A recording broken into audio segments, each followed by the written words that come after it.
with Modern Warfare 2, this is where we're stuck with till the next game.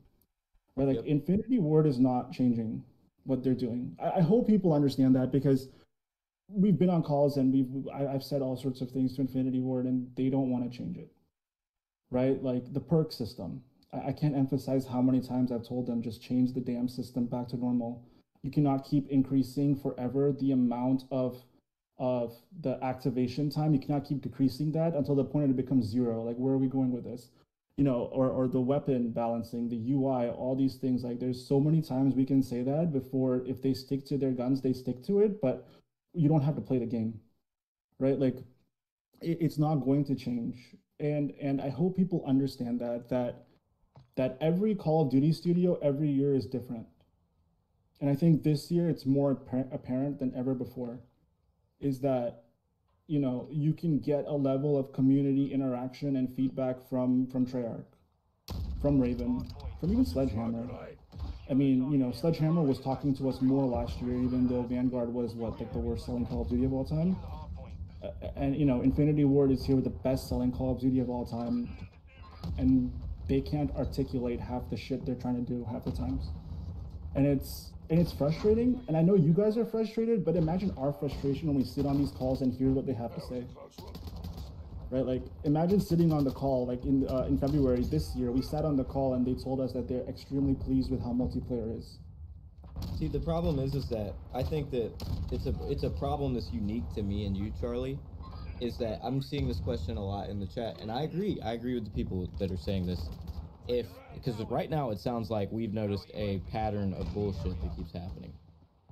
But we aren't changing what we do. We continue to report the things they tell us in these dev calls as facts, and we continue to say the words they say to us, that they're fixing things, and they're listening, all the keywords. We continue to do this.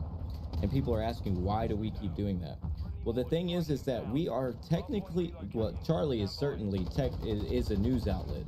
I'm technically a news outlet. So we're technically supposed to report facts. And as these things are given to us as information, we're supposed to take them as facts. So we're supposed to report what we hear on these dev calls as we hear it. And that ends up leading into these situations where shit doesn't happen as it's been told to us, and people feel like we overhyped it, right? But I don't feel like me and you have the same freedom to be like, hey, Infinity Ward says this, or this studio says that this is happening, but I don't believe that bullshit, so I don't think y'all should either. I don't feel like me and you are technically should be doing shit like that, right? Our job is to report the news. We report the news, and I think there has been missteps in some ways as to hyping up certain aspects of the games or different things we heard in the calls. Yeah, there has been missteps. Guys, like it's not like you guys can screenshot me my tweets back at me forever, and I get it. Like we make mistakes. Yeah, we make mistakes, and sometimes we get too engrossed in this whole idea that something will change. And I see, Doug, you tweeted out people's like questions and stuff too, in terms of NDAs and stuff like that. Like for these creator calls, we don't technically sign a physical form of NDA. It's just an acknowledgement over an email that says that we agree to a specific time to when we can talk about the call. Yeah, we're not like they can't sue us, basically. Yeah, there's certain events where they do make us sign things. And I have signed more NDAs than I can count at this point in my 12 years. There's NDAs that I've signed that I think still existed today about things I can't talk about. But the creator calls are not the same in that regard. We all just adhere to embargo until someone leaks some shit. But like we all listen to an embargo and we go from there. Where we hype up the game sometimes is because we believe that there can be positive changes. Yeah. Where, I think in a lot of times I refrain from sharing opinions in the past because sometimes the opinions that we have differ from what the community wants, right? Like, I don't know, sometimes my opinion isn't aligned with the community. I've seen some people say that they're content with the different movement systems in Warzone 2. I disagree, but that's how this community works, right? Everyone can play what they want to and play what they don't want to. but I think, you know, where we're at now and where this is all, you know, going is like Call of Duty as a franchise is, I would say, you know, can't be defeated, right? Like people always talk about this is the new COD killer, this is the new COD killer. Like that's, no, there's no COD killer. The only thing that can kill Call of Duty is themselves, which they're having a great time doing this year. They're having a great time this year just shooting themselves every single time they say something, and it's so frustrating because I've invested 12 years into this, 12 long years into this franchise, into this community, into all this shit, and so it's not fun for us either when the community doesn't enjoy the game. Nope. Right, like it's not fun for us when you guys aren't enjoying the game either. It's not like we used to sit here and laugh about it, or like we play this, we see the feedback, we see this stuff, and it's not fun for us either. And you know, people talk about, oh, you know, Microsoft's going to come in and save this franchise. Absolutely not. Absolutely not. I mean, look at what's happening with Xbox right now. Look at Redfall, for example. They announced there's a 30 FPS mode on it. It's a next-gen only game, and Xbox community's up in flames about that. Like, Microsoft's I'm actually looking forward to Redfall. This behemoth that's Call of Duty. Right, like it's this massive franchise that does $3 billion in revenue a year. I think they last said like a $30 billion franchise. And Microsoft's not going to come in and change anything. For what it's worth, to probably tell them to push more yearly COD releases out to make up their $70 billion purchase on this franchise. So like, it's not going to. The only thing that will change is if Activision decides to change. That this whole, you know, this whole thing changes, but it's up to them, right? And it's like, if we have to sit here and wait for every update for one change that we ask for, obviously it's not going to be fun for anybody. But people being upset at us for trying to have hope for this game is frustrating.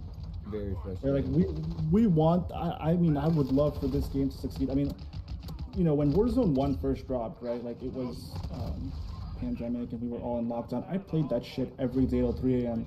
for like 4 months in a row, 5 months in a row. And it was a lot of fun, and everyone was just having fun with it.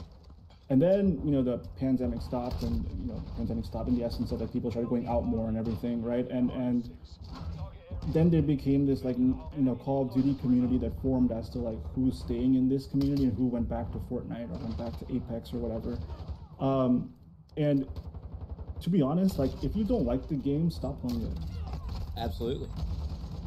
Stop playing it. Like, I don't touch Warzone. I haven't played Warzone 2 since November 16th. I played one game of that shit and I was like, I'm done. I'm good.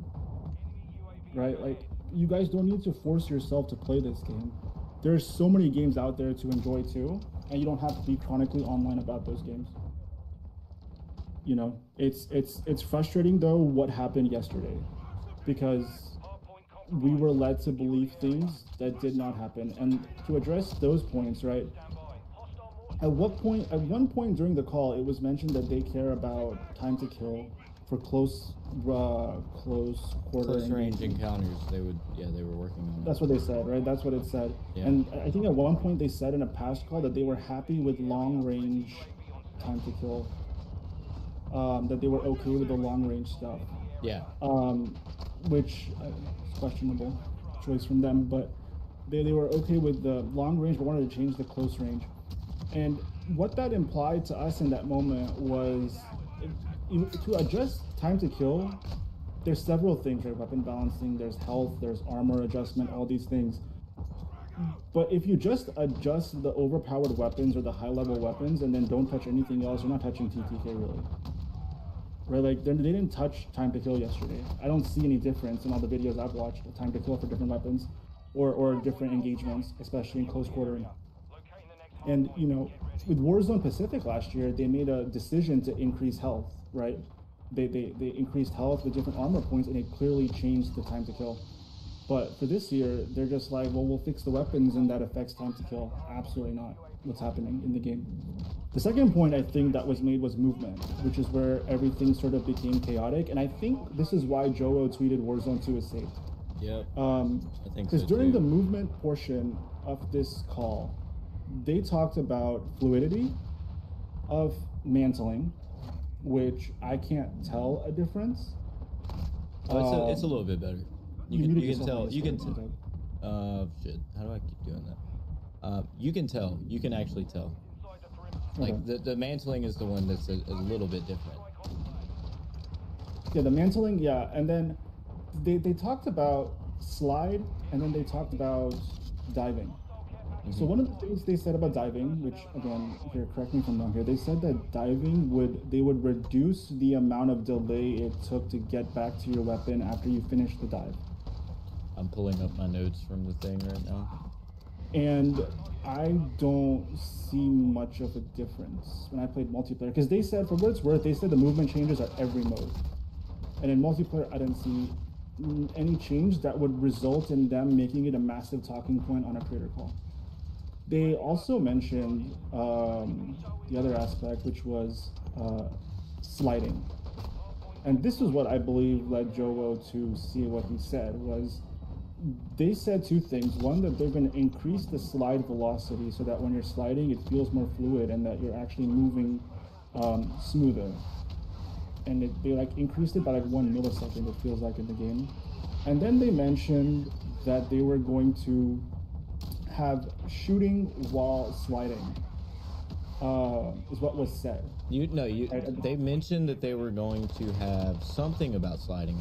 I can't find it in my notes, but I do remember exactly what happened. They said that there was going to be something with sliding, and I asked in like the text chat that we have, I asked if we were going to be able to shoot while sliding.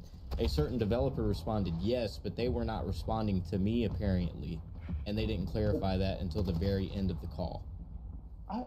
My notes, I literally typed in my notes, slide while firing is back, and I thought someone said it, but maybe they didn't. And then I have mine as like a question where I'm like, slide by firing, and then I put a question mark, and then I put all caps yes. Yeah, and to give people context, like this call was extremely unique in certain ways, but in one way that it was absolutely unique was the call, as the call was getting near its end, they had a developer also explain Black Cell to us.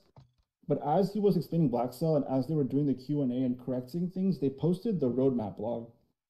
And at that point, myself and Doug both have a responsibility to report on that.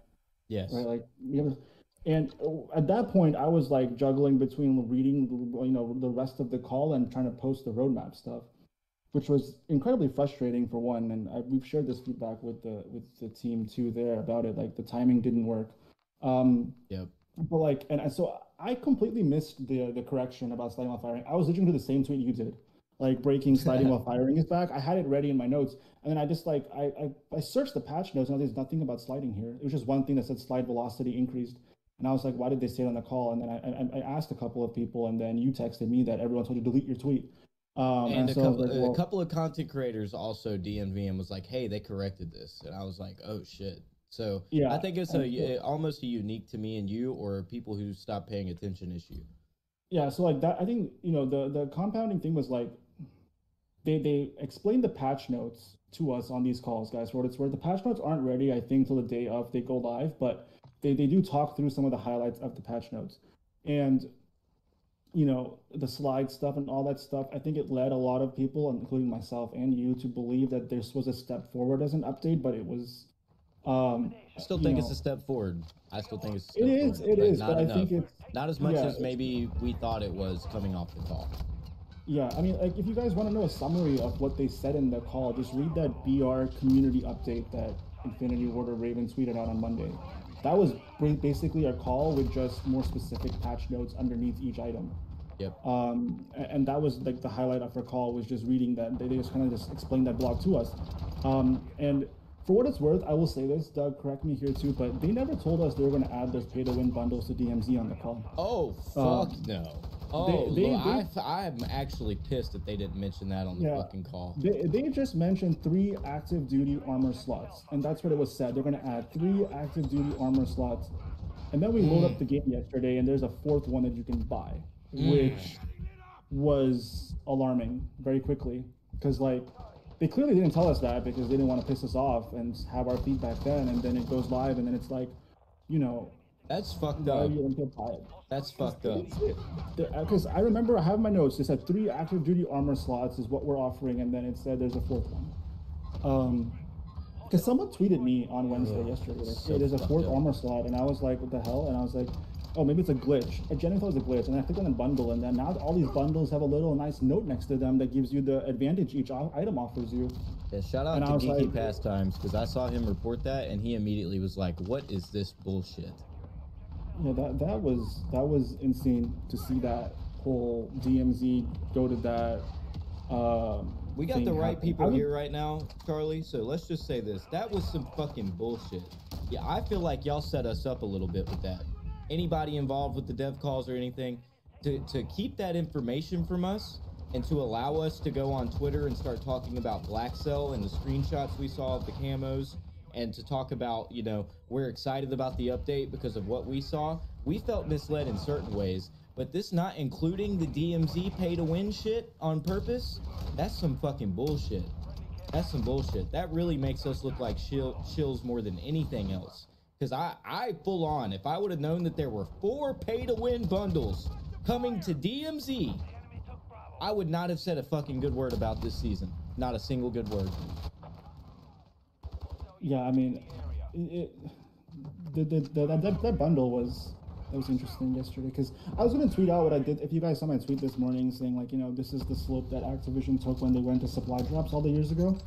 You know, supply drops, for those who might be new to the community, back in the day with Advanced Warfare and Black Ops 3, when the DLC launched, they would put they would put new weapons into the supply drops, and that are a bundle.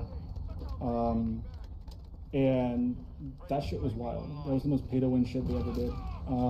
And we sort of moved away from that with 2019 game, and now here we're regressing backwards, which is interesting. It's clear they can't figure out how to make money off of DMZ, so this is their new trial by fire. But, you know, we'll see where they go, and I hope that, you know, we don't continue to see those bundles, but this is Activision, and we have been disappointed plenty of times by them when it comes to monetization. And just another to problem add is, to your point, yeah, what keep you going. said, Doug,